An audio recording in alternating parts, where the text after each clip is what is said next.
Bienvenue à cette première de cette année où député vous parle en présence de notre député fédéral, M. Philippe Thune. Bonjour. Bonjour. Bienvenue en studio. Merci. On va parler de quelques dossiers. On va profiter aujourd'hui lors de la journée du tournage. Nous sommes le 11 novembre, jour du souvenir. Alors, bonne journée quand même. Oui, c'est une journée très marquée là, cette année, là, je pense. Oui, hein, avec ce qui s'est passé, on va en parler un peu. Ce qui s'est passé il y a moins de 3 semaines à Ottawa et même un peu avant aussi avec l'adjudant à Saint-Jean-sur-Richelieu qui tirait sur un militaire. Pas qui tirait, mais qui tuait un militaire et un autre était blessé.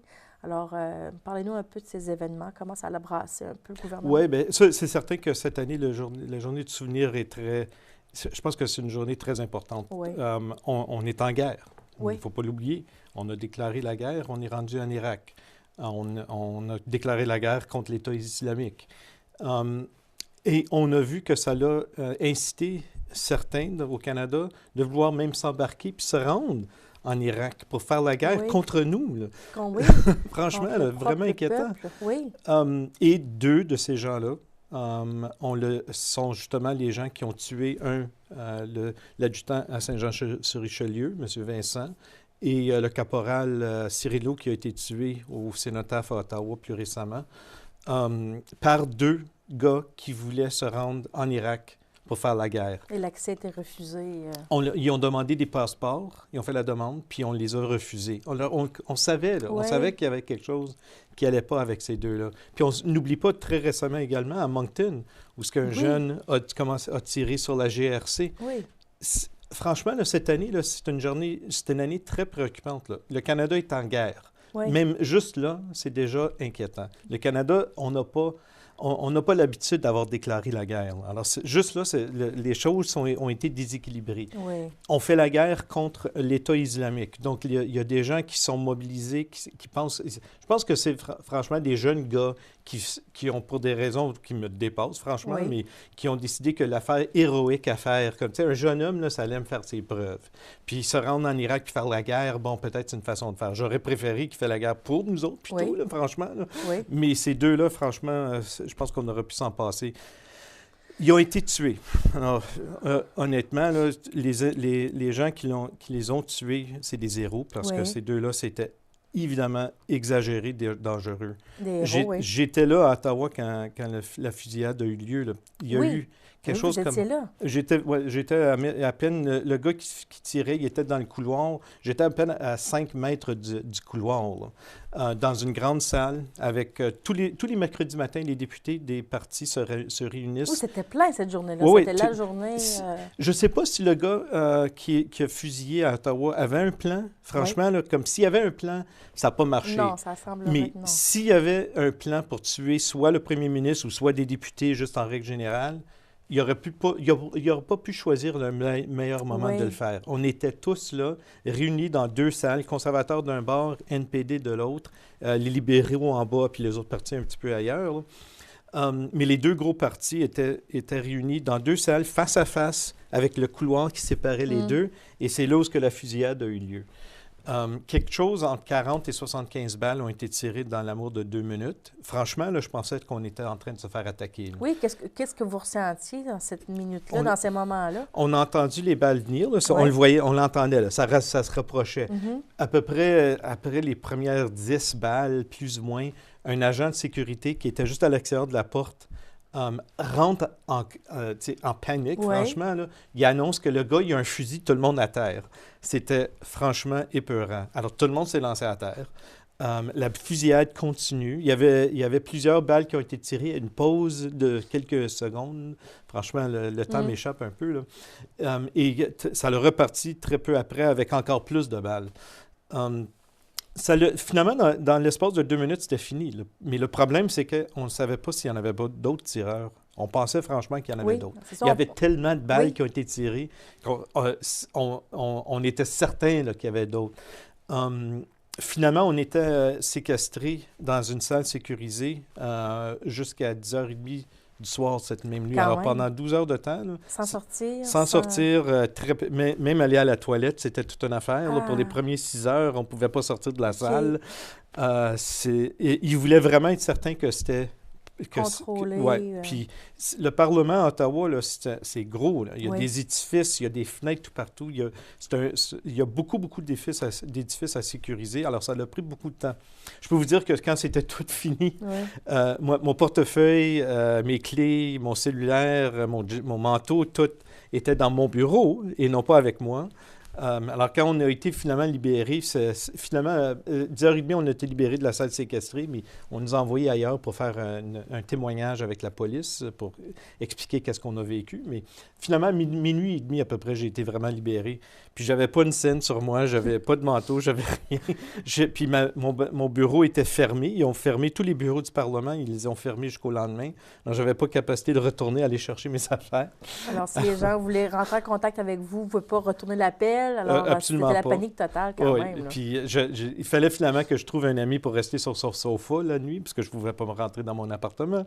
C'était une drôle de journée, là, franchement. Oui, on s'en souviendra longtemps, je suppose. Mais là, il va falloir regarder à ça. Qu'est-ce qu'on n'a pas fait de bien? Okay. Il faut que les gens sachent que quand ils vont au Parlement d'Ottawa, quand ils vont à l'Assemblée nationale à Québec, quand ils vont aux places publiques, qu'ils se sentent sécurisés. Aujourd'hui, je pense que... les gens, ils ont une gêne là, maintenant. Là, comme ils comprennent qu'il y a quelque chose de grave qui est arrivé, puis ils ont peur, puis je pense qu'ils sont tout à fait justifiés de l'être. Là. Ils ont peur que peut-être qu'ils ne sont pas tout à fait au niveau de sécurité qu'ils devraient l'être. Alors, tout ça, c'est à réévaluer. On va travailler avec les assemblées, comme l'Assemblée nationale à Québec. On va travailler au Parlement. On va tout réévaluer ça. Qu'est-ce qui a marché, qu'est-ce qui n'a pas marché, puis comment on peut améliorer la sécurité. Il faut trouver un juste milieu. Là. Comme, on ne peut pas juste décider que toutes les places publiques vont devenir des milieux militaires. Oui, c'est ça. Il faut que les gens sachent que ça leur appartient. Dans la salle où j'étais, quand la fusillade a eu lieu, la porte ne se barrait pas, par exemple. L'idée, c'était justement, on veut que les gens sachent que le Parlement leur appartient. C'est ça, c'est un lieu public. On est invité à aller, on peut se rendre... N'importe quand. N'importe quand, hein, quand même. Les comités sont publics, la Chambre des communes, c'est ouvert. Tout le monde peut venir voir comment que ça se passe. Puis on peut même témoigner, à titre de témoin, on peut présenter ses idées. L'idée, c'est que ça soit ouvert. Donc, on ne barre pas les portes. Mais bon. Et là, la porte n'était pas barrée, alors vous dites que c'était une porte battante et vous ne vous sentiez pas en sécurité. Oui, du tout, on a fait des choses peut-être un peu niaiseuses. On a essayé de barricader la porte, mais le problème avec ça, c'est que la porte, le gars aurait pu juste la tirer ouverte. Il n'y a rien qui l'empêchait. Là. Il aurait peut-être eu de la difficulté à la pousser, mais il aurait pu facilement la tirer puis rentrer dedans. Là. Comme si s'il y avait un plan de tuer le monde, ça aurait été une affaire de rien qu'il le fasse. Mais c'est certain, là, comme on a vu des grosses lacunes. Comment que ça peut se faire que quelqu'un peut se rendre, s'il connaissait les Ottawa moindrement, on sait que le cénotaphe, le monument de la guerre, est à peu près à 400 mètres du Parlement. Il a tué un soldat au cénotaphe, puis même à ça, il a pu se rendre jusqu'au Parlement, puis rentrer dans le couloir principal. Oui, sans se faire arrêter entre ça me dépasse. Il y a quelque chose qui ne marche pas. Alors aujourd'hui, on voyait aux nouvelles que beaucoup de policiers étaient là pour le jour du souvenir. Alors, c'est sûr que ça va se transformer un peu à Ottawa. En attendant qu'on fasse des meilleures protections, la police va être là. Oui, c'est ça. On a peur que quelqu'un va vouloir faire une espèce de copycat, de s'inspirer de ce que l'autre a fait pour faire quelque chose de semblable. Alors, tant aussi longtemps qu'on n'a pas mis des meilleures mesures de sécurité, je pense qu'il va falloir accepter qu'il va y avoir un petit peu plus de surveillance policière. Et aujourd'hui, en ce jour de souvenir, vous allez partir pour New Carlisle tout à l'heure pour quelques célébrations. Et on va revenir dans nos dossiers, ce qui se passe un peu dans notre région. Aux dernières émissions, on parlait du train. Qu'est-ce qu'il y en est de notre cher train? C'est un dossier difficile.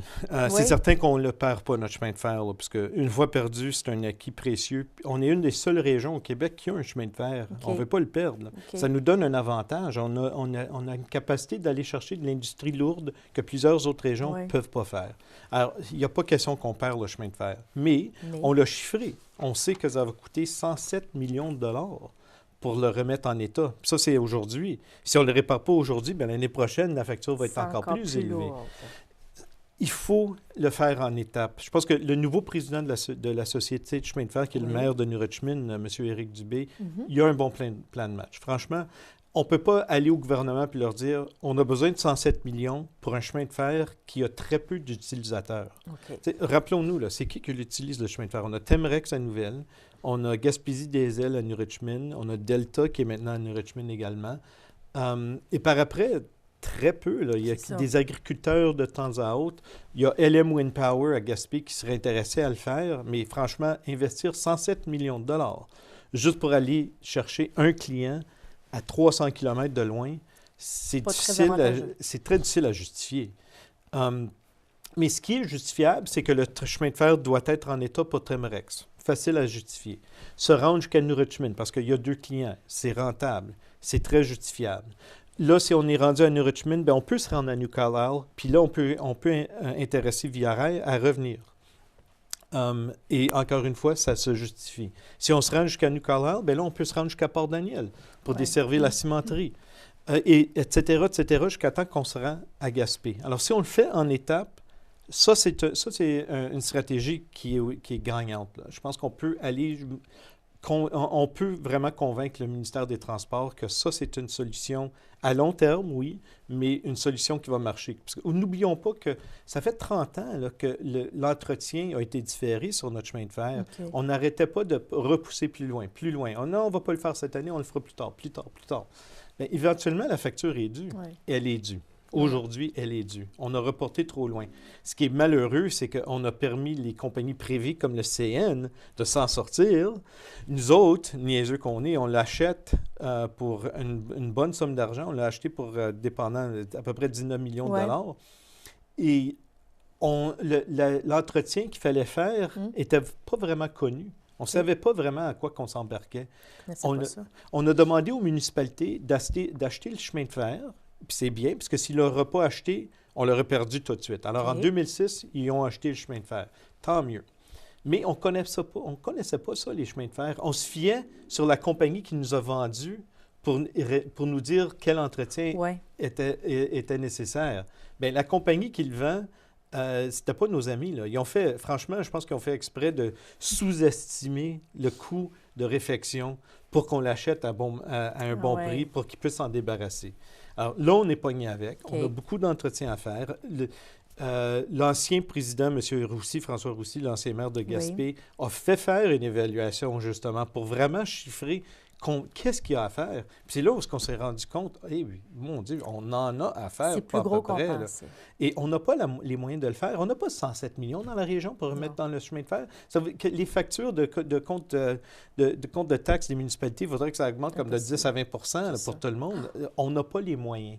Il faut que le gouvernement nous aide. Puis, franchement, je pense qu'ils ont l'obligation de le faire parce qu'en 2006, ils auraient dû être présents pour nous donner un coup de main. S'ils voulaient qu'on achète le chemin de fer, bien, qu'ils nous fassent l'évaluation pour nous donner leur juste sur l'état de chemin de fer. Ils ne l'ont pas fait.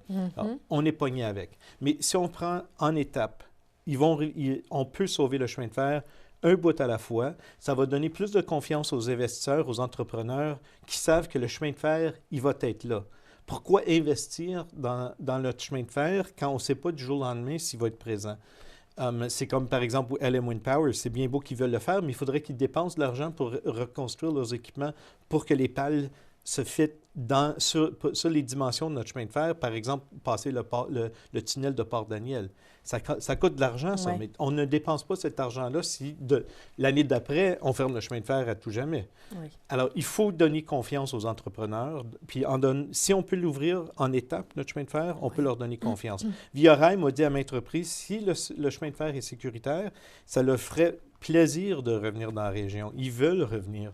L'idée, c'est qu'ils pourraient recommencer comme ils ont fait avant, aller jusqu'à New Carlisle, puis éventuellement, ils pourraient se rendre jusqu'à Gaspé. Le problème, c'est pas Via. Le problème, c'est le chemin de fer. Comme tel. Il faut convaincre le ministère des Transports que notre plan est raisonnable. Il faut que le ministère des Transports nous donne l'argent pour faire les réfections en étapes. Okay. Et c'est là où sont les négociations aujourd'hui. C'est certain, là, on ne leur a pas donné. Ils ont eu de la difficulté à nous faire confiance parce que l'année passée, on a arrosé le chemin de fer avec l'eau salée, puis c'était vraiment pas l'idée du siècle. C'était peut-être finalement la cerise, la dernière chose. C'était pour la végétation et on a fait de la corrosion sur le chemin de fer. C'est ça. On voulait protéger l'environnement, c'est louable. Oui.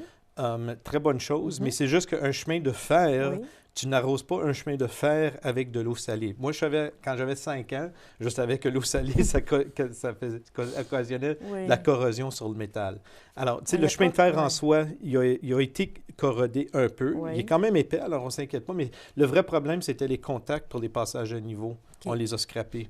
Ah, c'est complètement... Le ministère des Transports a fermé tous les passages à niveau parce qu'il ne faisait plus confiance que s'il y en a quelques-uns qui ne fonctionnent pas, c'est probable que presque toutes soient rendues douteux. Alors, il n'y a personne qui s'est levé à dire à ce moment-là, l'eau salée fait de la corrosion sur un chemin de fer. Ça a été dit.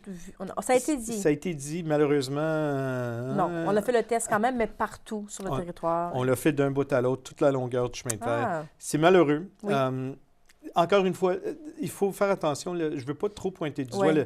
On n'est pas des experts, nous autres. On a acheté un chemin de fer, mais nous autres, les MRC, les propriétaires, c'est des maires, c'est des préfets, c'est des élus de la région qui font de leur mieux, mais ils ne sont pas experts en chemin de fer. C'est ça, ouais, c'est ça. Si j'avais une chose que j'aimerais souligner du chemin de fer qui est très encourageant, c'est du fait qu'on a embauché aujourd'hui, bien, très récemment, un nouveau président pour la Société de chemin de fer que lui se connaît dans l'industrie ferroviaire. OK. Il a travaillé toute sa vie dans l'industrie. C'est très bon signe. C'est la première fois que la Société de chemin de fer a un vrai railroader pour travailler notre chemin de fer. Ça devrait nous aider. C'est certain que ça ne fera pas de tort. Bon, on espère toujours du moins. Et notre problème, le transport est vraiment problématique en Gaspésie ces derniers temps. On parle de l'autobus aussi, hein. On va le dire, Orléans Express qui menace d'arrêter Tout à fait. Ils ont été clairs. Soyons clairs. Rendu le 1er janvier, bien, il y a eu un sursis de 2 semaines. Alors, juste après le 1er janvier, Orléans Express va seulement desservir la région de façon très limitée. Ils vont avoir un service très express. Alors, ça va arrêter à certaines municipalités. Le réseau va partir de Rimouski, puis du côté nord, il va aller jusqu'à Gaspé, puis du côté sud, il va continuer jusqu'à Grande-Rivière. Alors, Grande-Rivière, Gaspé n'aura aucun service. Zéro. OK. Et il y aura seulement un passage par jour. En ce moment, on en a 2, parfois 3, dépendant de la région. Ça va tomber à un seul service, puis très restreint, très peu de municipalités. Ça ne va pas arrêter à tous les villages, ça va seulement arrêter à certains. Alors, la ronde de lait, comme qu'on appelait dans notre jargon, c'est fini. Fini. D'accord.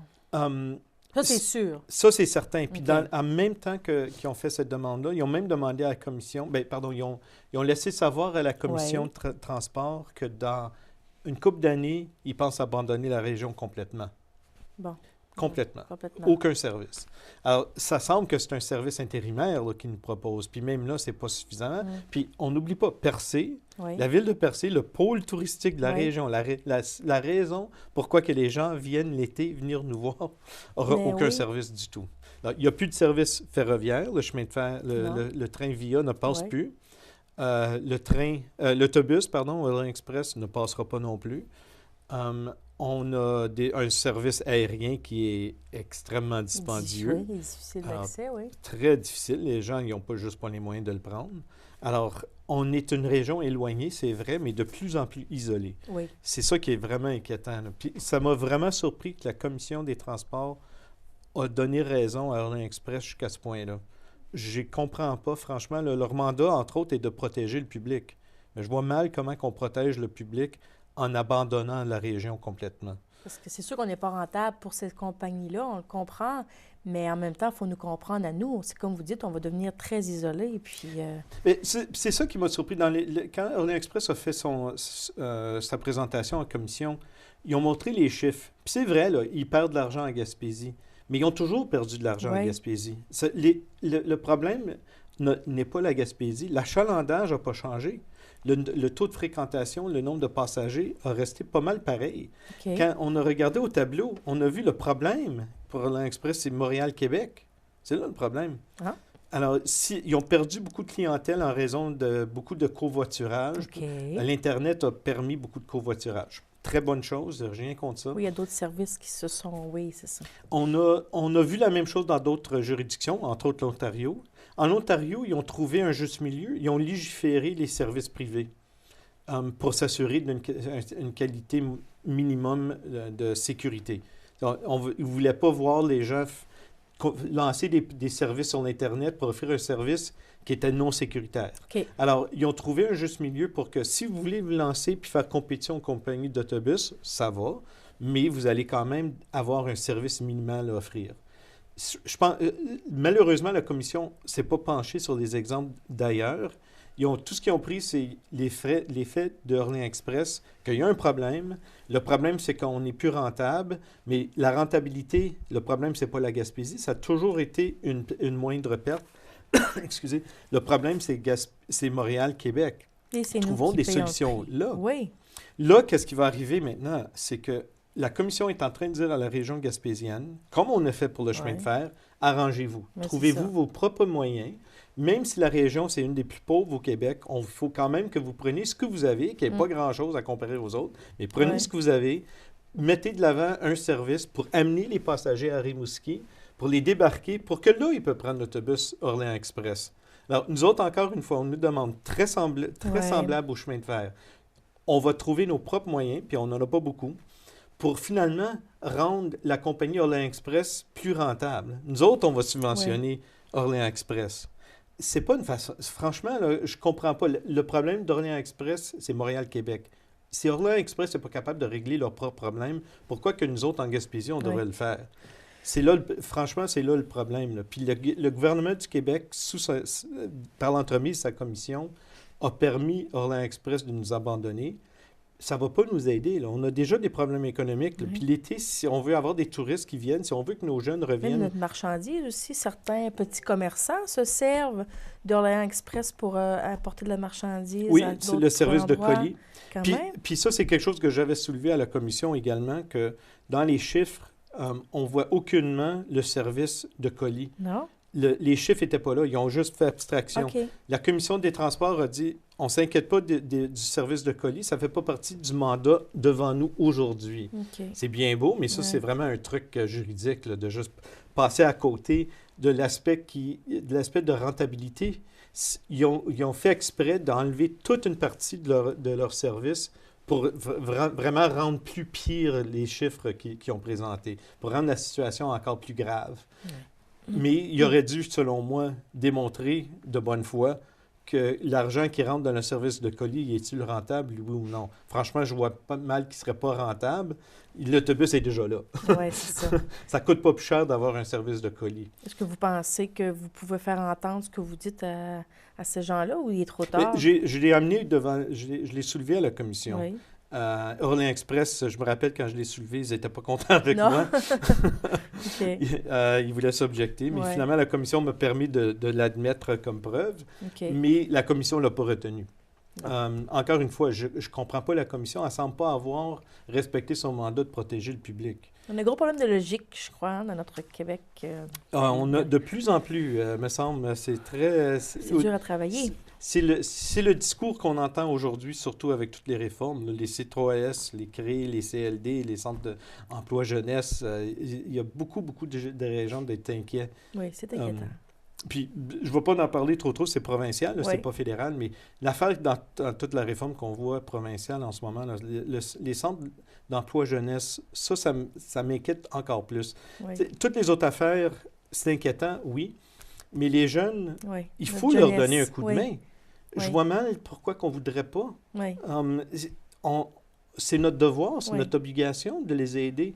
Puis surtout, si on veut qu'ils restent dans la région, il faut leur donner les outils. Oui. Ils ne vont pas les faire eux-mêmes. Là, un jeune de 16 ans, là, je ne m'attends pas qu'il va être capable de tout retourner la Gaspésie en profit dans une situation de profit, Oui. de situation de rentabilité. C'est à nous autres à aider les jeunes à faire ce qu'ils ont à faire. Oui. Nous, on est conscients de ça, mais le gouvernement ne semble pas s'en préoccuper. C'est inquiétant. Oui, Le c'est discours inquiétant. va être très inquiétant, puis il n'est pas fini. Il est loin d'être fini. Non, c'est ce qu'on nous dit.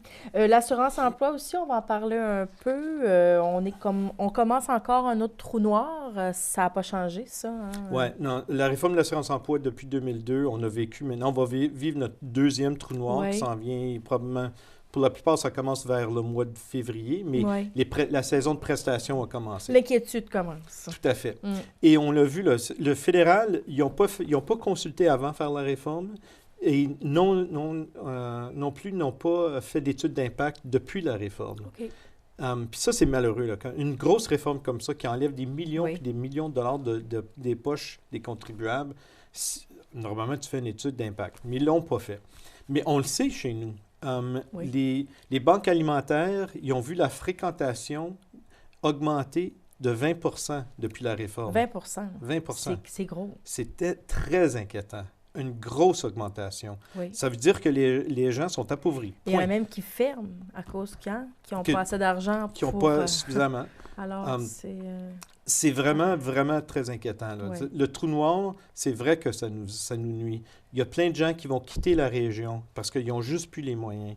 Puis ils le voient venir à chaque année. Ça va être la même affaire. Le trou noir, on se rappelle, ça veut dire aucun revenu pendant au moins 5 semaines. Alors l'hiver, en plein hiver, oui, quand les comptes de chauffage rentrent et tout ce que vous voulez, que ça monte, pas une que ça scène qui monte. rentre. Puis si la famille a le malheur que c'est soit une famille monoparentale ou que c'est deux parents, deux conjoints qui tous les deux reçoivent des prestations, Travailleurs saisonniers ou quelque chose comme ça. puis qui est la plupart Oui. du monde chez Oui. nous, là, Oui.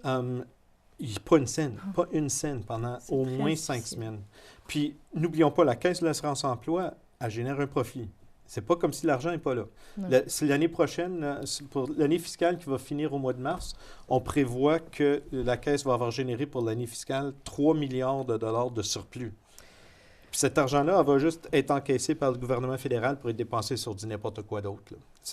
C'est surtout le fractionnement de revenus qu'ils ont annoncé récemment, le fédéral, qui est bon pour les 15 les plus riches au Canada. Mhm. Mais désolé, mais en Gaspésie, c'est rare les gens qui font partie du 15 les plus riches. Là. Normalement, on est dans la grande majorité Oui. des 85 moins munis. Oui.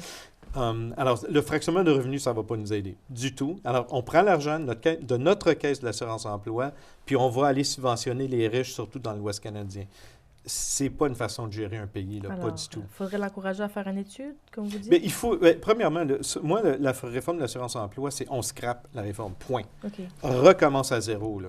On remet les choses comme ça l'était juste avant 2012. S'il faut faire des changements à l'assurance-emploi, faisons une consultation, faisons une étude, décidons ensemble qu'est-ce qu'on veut de notre assurance-emploi. Oui. Moi, il me semble que ce n'est pas sorcier. L'assurance-emploi, là, c'est rendu une vache à lait pour presque n'importe quel Oui. programme que le fédéral annonce. Ils ont pas... ils veulent pas annoncer des augmentations des impôts, alors ils n'arrêtent pas de piger dans Oui. la caisse de l'assurance-emploi. Donc, ça nous appauvrit, nous.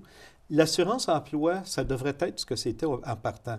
C'est une police d'assurance. Quand tu n'as pas d'emploi, tu reçois des prestations.